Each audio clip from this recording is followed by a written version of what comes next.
নমস্কার বন্ধুরা, সুস্বাদে তোমাদের সবাইকে স্বাগত। আজ আমি তোমাদের সাথে আমার শাশুড়ি মায়ের কাছ থেকে শেখা নরম তুলতুলে ও রসালো মুগ পুলি রেসিপি শেয়ার করব। আর এ প্রসঙ্গে তোমাদের আমি একটা কথা বলে রাখি যে আজকের এই মুগ পুলিটা আমি প্রথমবারই বানালাম। তো আমার এই রেসিপিটা দেখে তোমরা যদি মুগ পুলিটা বানাও তাহলে দেখবে প্রথমবারের চেষ্টাতেই তোমরা নরম তুলতুলে রসালো মুগ পুলি তৈরি করতে পারছো।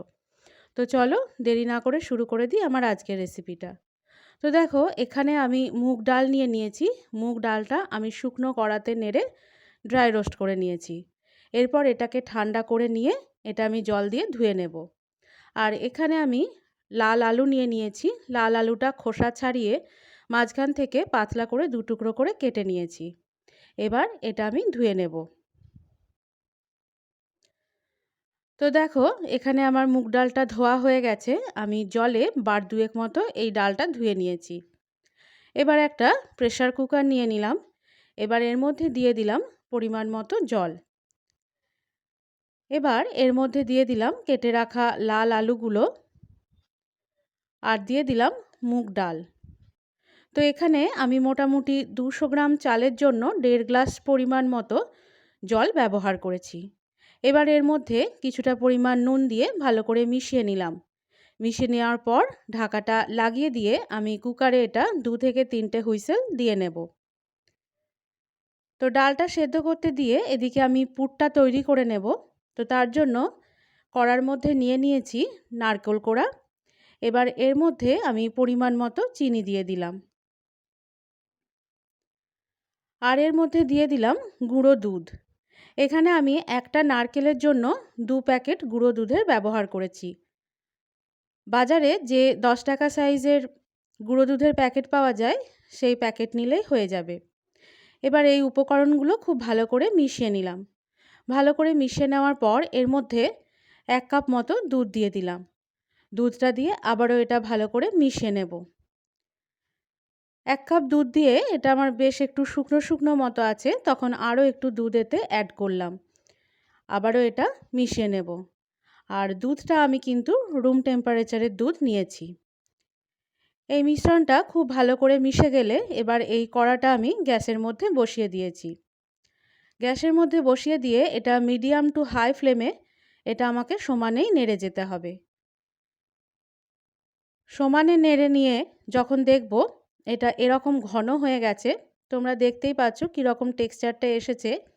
এরকম টেক্সচারটা এলে এবার আমি গ্যাসের ফ্লেমটা বন্ধ করে দেব।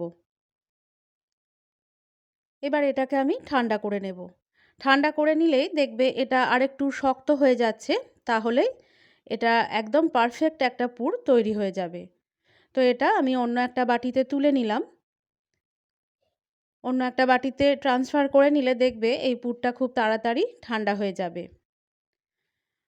তো এখানে দেখো আমার মুগ ডাল আর লাল আলুটা সেদ্ধ হয়ে গেছে। সেদ্ধ হয়ে দেখেছো পুরো জলটা কিন্তু একবারে টেনে গেছে। এরকমভাবে সেদ্ধ করে নিতে হবে। এবার এই মুগ ডাল আর আলুটা গরম থাকতে থাকতে একটা চামচের সাহায্যে এটা আমি ভালো করে মেখে নেব।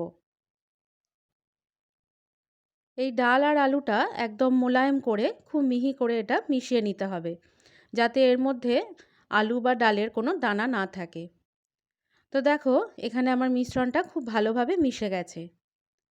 এবার এর মধ্যে চালের গুঁড়ো দিয়ে দিলাম। আর চালের গুঁড়োটা একেবারে দিয়ে দেব না, অল্প অল্প করে দিতে হবে। আর ডাল আর আলুটা যখন গরম থাকবে সেই অবস্থাতেই এই চালের গুঁড়োটা দিয়ে দিতে হবে। এবার এটা চামচের সাহায্যে মিশিয়ে নিলাম। তো এই চালের গুঁড়োটা যেহেতু ডাল আর আলুর মিশ্রণটা গরম থাকতে থাকতেই দিতে হয়, তাই প্রথমেই তোমরা এটা হাতের সাহায্যে মাখতে যাবে না। প্রথমে চামচ দিয়ে এটা বেশ কিছুটা মিশিয়ে নেবে। বেশ কিছুক্ষণ মিশিয়ে নেওয়ার পর এবার তোমার হাতটা যতটা গরম সহ্য করতে পারবে ঠিক সেরকম করে আস্তে আস্তে এটার ডোটা তৈরি করে নেব। তো এই ডোটা তোমরা মুগ ডালটা যতটা গরম থাকতে থাকতে মাখতে পারবে পিঠেগুলো ততই নরম তুলতুলে তৈরি হবে। আর যদি এটা ঠান্ডা অবস্থায় মাখো তাহলে পিঠেগুলো কিন্তু শক্ত হয়ে যাবে। তো দেখো, আমি একটু তোমাদের দেখিয়ে দিলাম কীরকম নরম ডোটা তৈরি করতে হবে। আমরা আটা মাখার জন্য যেরকম ডো তৈরি করি তার থেকে একটু নরম ডো তৈরি করতে হবে। এবার এটাকে ঢেকে মিনিট 2 মতো রেখে দেব। তো মিনিট 2 পর আমার এই ডোটা আরও সেট হয়ে গেছে। এবার আমি হাত দিয়ে এটা আবারও একবার মেখে নিলাম।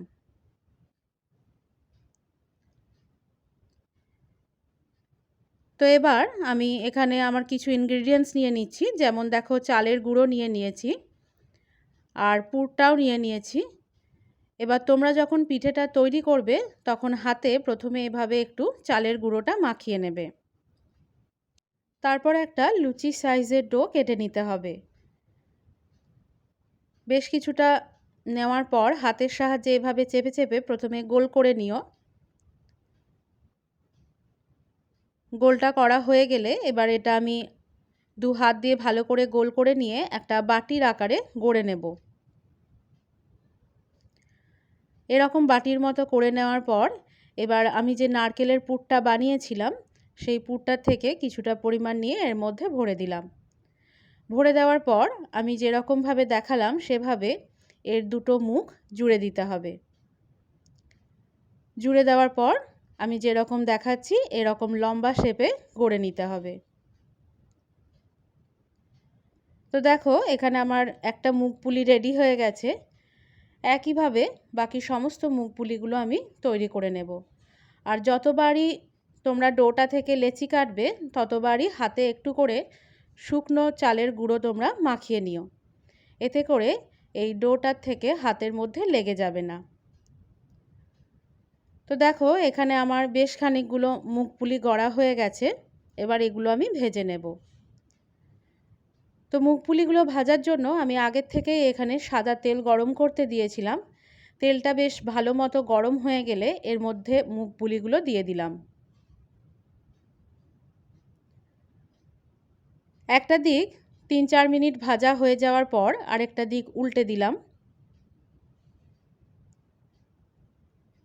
একটা দিক যখন হালকা ভাজা হয়ে আসবে তখনই আরেকটা দিক উল্টে দিও। এভাবে উল্টে পাল্টে নিয়ে সমস্ত মুখ পুলিগুলোই আমি ভেজে নেব। আর মুখ পুলিগুলো এরকম বাদামি রং ধরা পর্যন্ত ভেজে নিতে হবে। আমার মুখ পুলিগুলো ভাজা হয়ে গেছে। এবার এগুলো আমি তুলে নিলাম। এই মুখ পুলিগুলো তোমরা কিন্তু ভাজা অবস্থাতেও খেতে পারো। এরকম গরম গরম মুখ পুলি খেতে ভীষণ ভালো লাগে। তো তোমাদের আমি একটা তুলে দেখিয়ে দেব এখনই যে এটা কীরকম ক্রিস্পি তৈরি হয়েছে।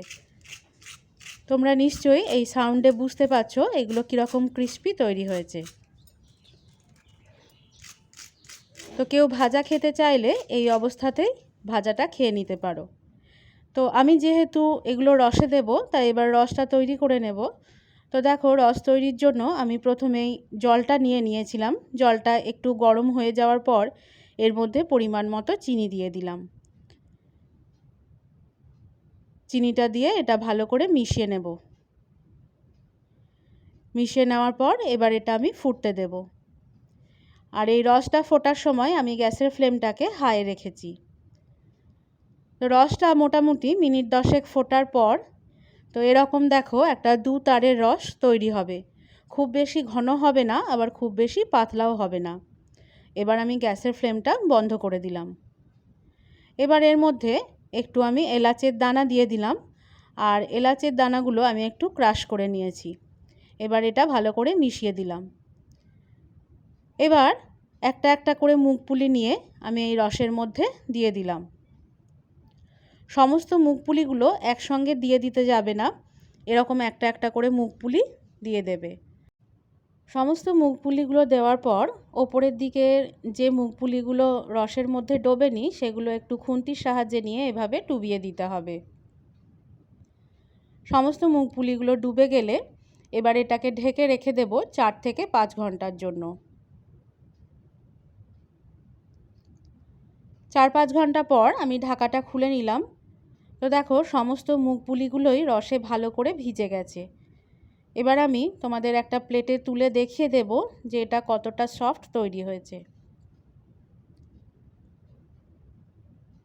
তো সার্ভ করার সময় প্লেটে মুখ পুলিগুলো নিয়ে ওপর থেকে এভাবে একটু রস ছড়িয়ে দিও। তো দেখো এবার আমি তোমাদের একটা কেটে দেখিয়ে দিচ্ছি যে এটা কতটা নরম তৈরি হয়েছে। তোমরা দেখে নিশ্চয়ই বুঝতে পারছো যে এটা একদম সফট তৈরি হয়েছে। তো এভাবে খুব সহজেই প্রথমবারের চেষ্টাতেই তোমরা মুগ পুলি বানিয়ে নিতে পারো।